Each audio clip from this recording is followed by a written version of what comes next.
Исторический день. Дроны впервые нанесли удар по Сибири. Нетронутых НПЗ в России больше не осталось. У ВСУ появился неожиданный союзник. Российские пропагандисты перешли на сторону Украины. Вашингтон шокировал заявлением: США запретили Украине наступать, Трамп меняет правила игры. Катастрофа для сил обороны. Киев остался без защиты, ракеты ПВО на исходе. Диктатор начал паковать чемоданы. Лукашенко пришел в себя после встреч с Путиным и Си Цзиньпином и отдал таинственное распоряжение смотрящему за капиталами семьи. Об этих и других событиях к вечеру понедельника, 6 июля. Вечер понедельника с новостями Нехта – это правильный способ закрыть первый день рабочей недели. В студии Олесь Корниенко. Мы начинаем. ВСУ продолжают принуждение агрессора к миру. Украинские беспилотники снова ударили по российской нефтяной инфраструктуре. Впервые боевые птицы поразили НПЗ в Омске. Ошалеть.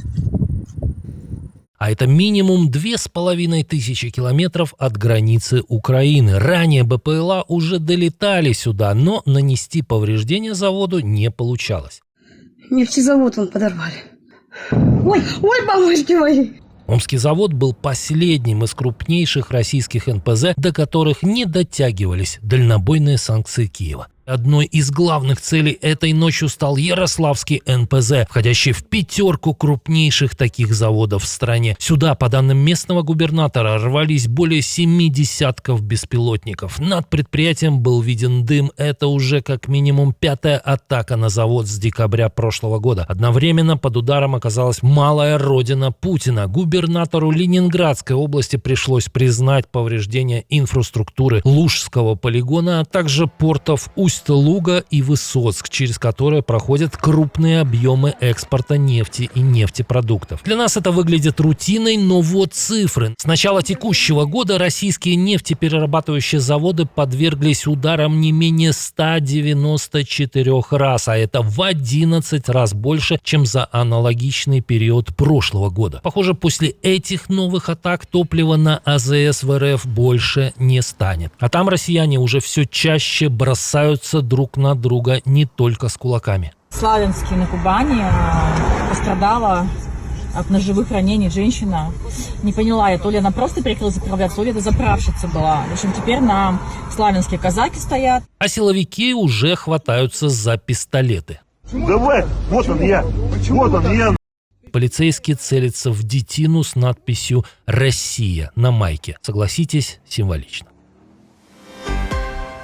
Но это далеко не все. В оккупированном Бердянске атакован завод «Азовкабель», который, по данным украинской стороны, российские военные используют для размещения личного состава. Громыхание и зарево от взрывов фиксировали и на территории захваченной Луганщины. Аннексированный Крым снова остался без света. На этот раз электричество пропало по всему полуострову. Оцените новояз оккупантов. Атаки беспилотников в Крымэнерго назвали внешним воздействием. В связи с технологическими нарушениями, вызванными внешними воздействиями, на высоковольтных сетях произошло массовое отключение потребителей всех городов и районов Республики Крым.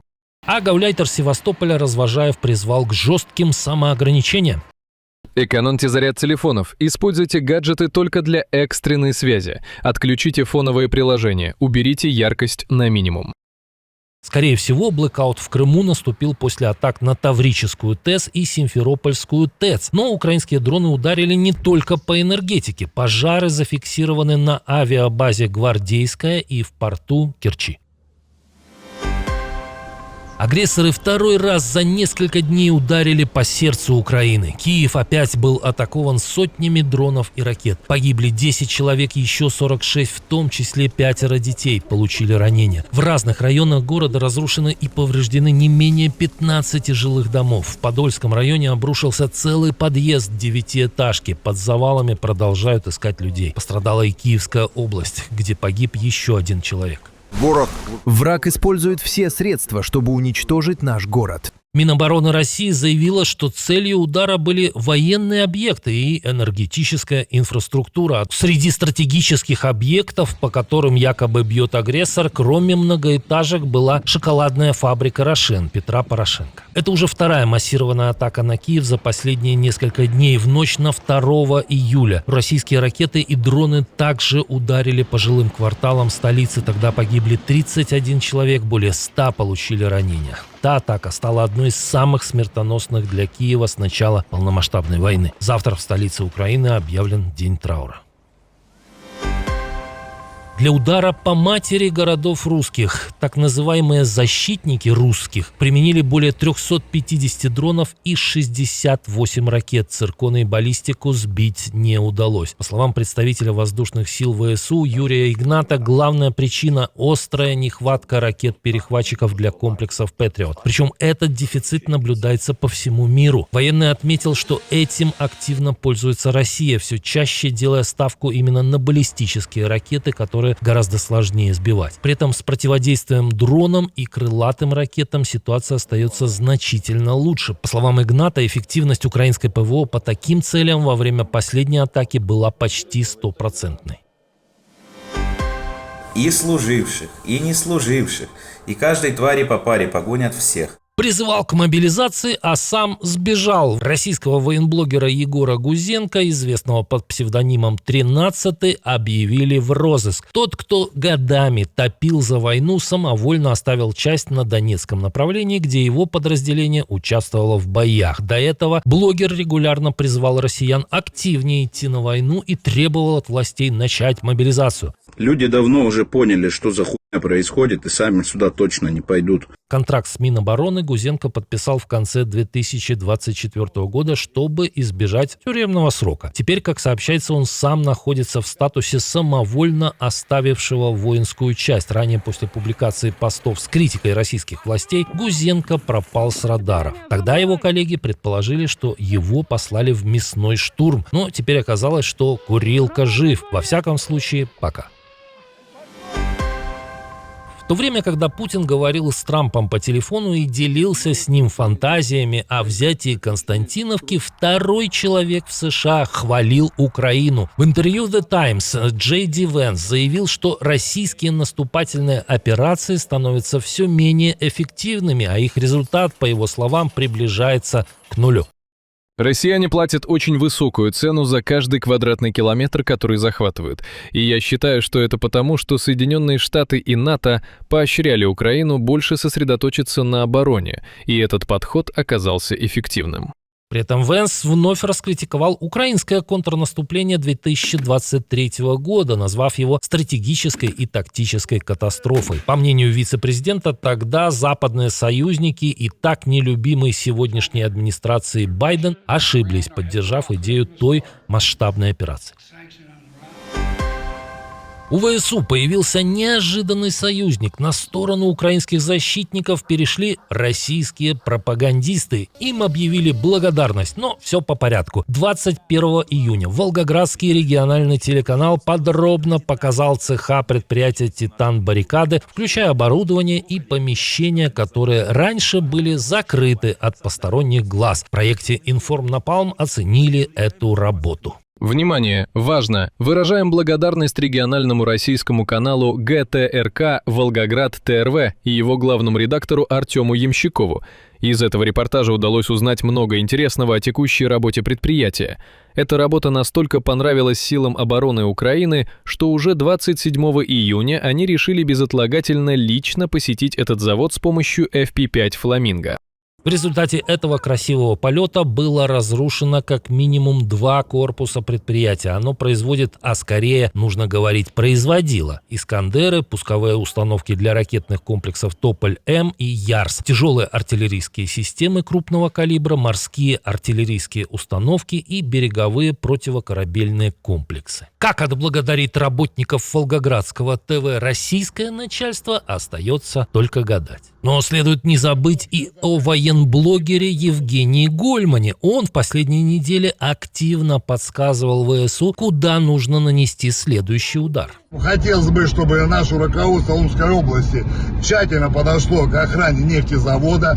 Это осталась последняя цель, и они приложат, все усилия. И сегодня, наконец, в Киеве к этим эмоциональным призывам прислушались.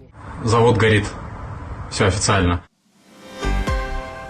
Многие из вас помнят, что такое телефонное право из нашего советского прошлого, но оказывается, им пользуются и в стране, которая считается символом свободы, демократии и верховенства закона. Президент США одним звонком помог своей сборной по футболу, попросив отменить красную карточку, показанную на Мундиале. По данным Reuters, после удаления нападающего Фаларина Балагуна в матче с Боснией и Герцеговиной, Трамп позвонил главе FIFA Джанни Инфантино и попросил пересмотреть решение арбитра. В итоге дисциплинарный комитет отменил дисквалификацию, назначив игроку испытательный срок на 1 год. Теперь Балагун сможет сыграть в 1/8 финала чемпионата мира против сборной Бельгии. Сам Трамп поблагодарил FIFA, заявив, что организация исправила вопиющую несправедливость.